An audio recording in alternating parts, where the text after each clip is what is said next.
Today we wanted to talk about how much of expensive house you should buy as a home buyer. Right, we're going to remind you of the general rules and understanding budget, tips and tricks, and we're also going to kind of break down how much of a house you can buy at each interest level. So I did two different charts for these numbers.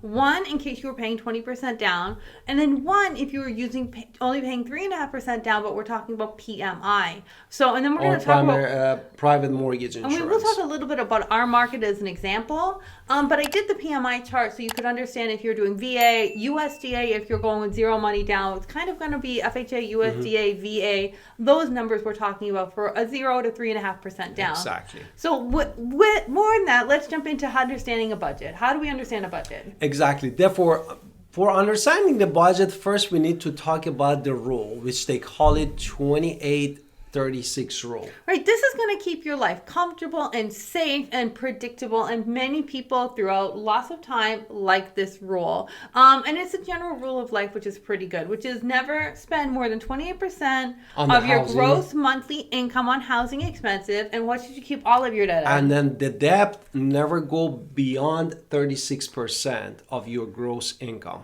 Right, now what we're gonna do a later video on like should you break this rule, why you should break this rule, why you shouldn't break this rule, and we're gonna give examples with that. But for now, we're gonna stick to just understanding that rule, understanding that basic budget choices, and then talking about like a couple tips and tricks for it. So you should always try to stick to a budget as much as possible. Mm-hmm. You should have an emergency fund in case there's something happens that you weren't expecting.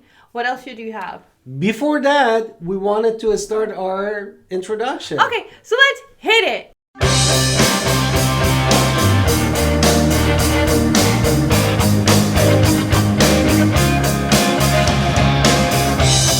Hi, it's Alan Victoria. Welcome to our channel podcast. If this is your first time in our podcast and YouTube channel, make sure you subscribe and get notified. Also, call text all the time 252-327-3257. We love talking to you. Don't be shy. Also, don't forget to buy a guide and sales guide in the description below. Now, I was asking you for tips and tricks on like you should always keep your income stable as well. So if you're in a place to where you're not sure that your job is going to stick around next year, 6 months from now, and your income isn't stable, I'm not talking about maybe you want to move to California. I'm talking about is your income secure or stable enough for you to be making these kind of choices? What else did you think about? Exactly. But what also the rules that most of the loan officer they're looking at is 43% rule, which is your DTI or debt to income ratio.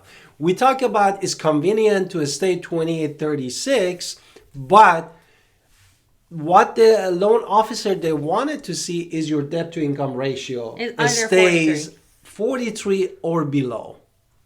Now with that, we want to now give you example budgets, and then we're going to really kind of break down into specific numbers. So let's just do a case study. If you have $60,000 annual income and your monthly income is $5,000, what at 28% would make your payment easy?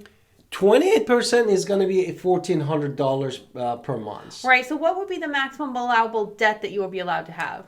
The maximum in 43% is and that's going to include that $1,400. $2,550. I just wanted to make sure that we understanding when we say $60,000 divided by 12 months is going to be $5,000 gross income. That is all this calculation about.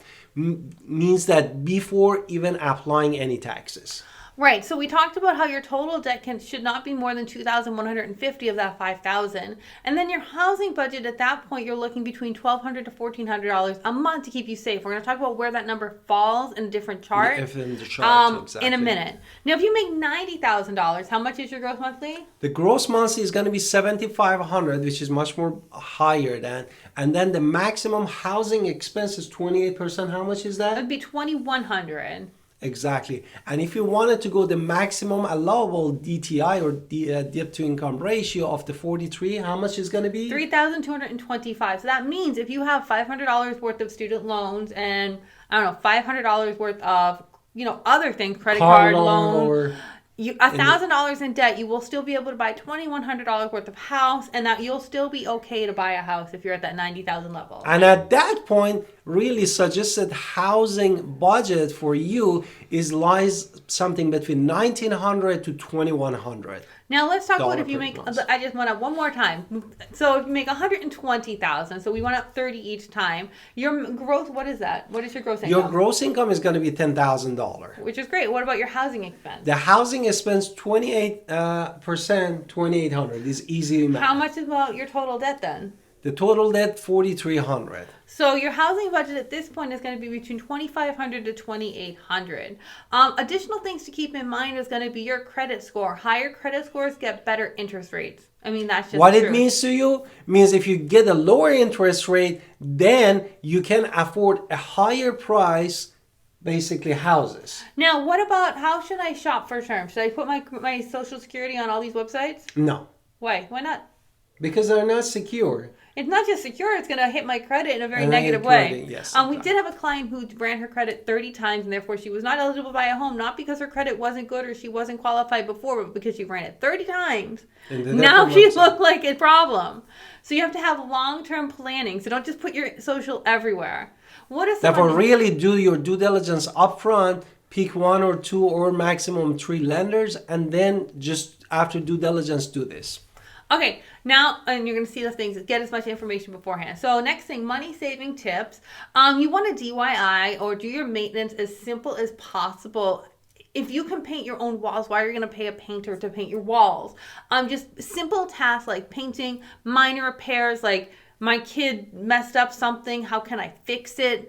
If more you can do yourself, the better. Obviously, I don't recommend plumbing, and I don't recommend electrical for DIY projects unless, of course, you have that background. Exactly. And then the second thing is the energy efficiency. Right. You know, this is one of the saving that considering solar panel if you can afford it, because it's going to be another type of loan. Or just ensure that your attic has enough insulation at the very least. That's a pretty cheap thing to do, is make sure your attic has the insulation. cheapest solution for that. Upgrade all of your machines when it's time to replace to the most energy efficient, because over time you're going to become more because you're saving money because you're getting the most energy efficient. What's the last thing we're going to do? Recommend? Discount tax and benefits. Right. Which is basically research to homeowner tax deduction and also rebate energy upgrades that you can Right, get so a from the lot of that government. stuff has a lot of tax benefits. So if you do these things to your home, and you would also get a lot of tax benefits. So you're kind of getting, you put solar panels that cost you, I'm going to make up a number off the fly, $10,000, and then off the fly, the government's going to give you half back. You really only paid half. So you have to look, I'm not saying that that's exactly what it is. I'm telling you to look at the tax rebates and find out what it is and do that. Exactly. Now let's talk about those numbers. And I'm excited to talk about This is these. the exciting part that we wanted to talk about, some crunching number. And what is this table that you wanted to show is about? This first table is if you have come with 20% down. So we do not have PMI as an issue at all in the first chart.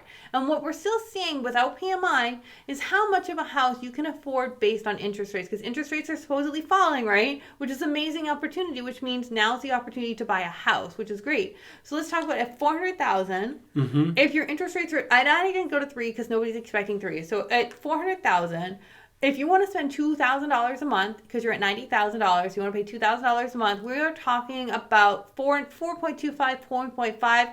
You're easily, maybe even 4.75. You're in your zone of 2,000.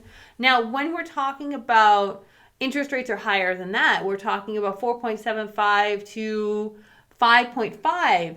You're now down to 3. No, even 5.5 is too high. Just looking at the chart, right? You're down to 380. For if you want to. Again, if interest rates are at these 5s, which we're hoping they will be because 5 is a normal, you would probably be at around 340, 360 maybe. Between 340 to 360 for the Right. house. So that's where you're going to be if you're at 2,000. So let's just quickly look without PMI. How much you're going to be if you're at that $60,000 range, which is what? What did we say? $1,400 or $1,200? $1,400. At $1,400 at 4.5%, you are buying $300,000 home. We can buy you brand new. $280 for 4.5. a 4.75, you're still at that 280 level, and then we start going down from there. 260 at the 5.5, and then really at $1,400, you're going to get priced out entirely once they go above 6.5. Exactly. Therefore, you see that how much actually fluctuate with this interest rate and also your debt to income ratio based on your gross income.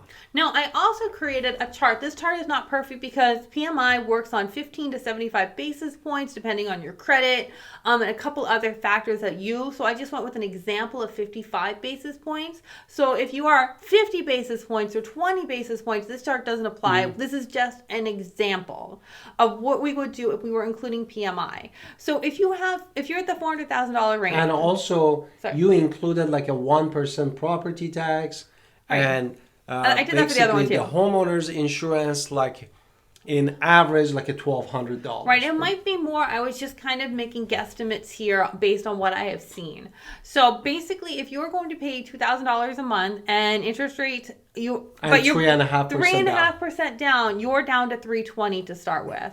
To be entirely honest, because we have that PMI that need to be included in your mortgage payment. And at 90%, let's just hypothetically say you're still okay with $2,000. You're never going to get priced out, but you are getting priced down. So the once it goes to 6.75, you are down to $240. So we're no longer in new construction zone unless you want a townhome.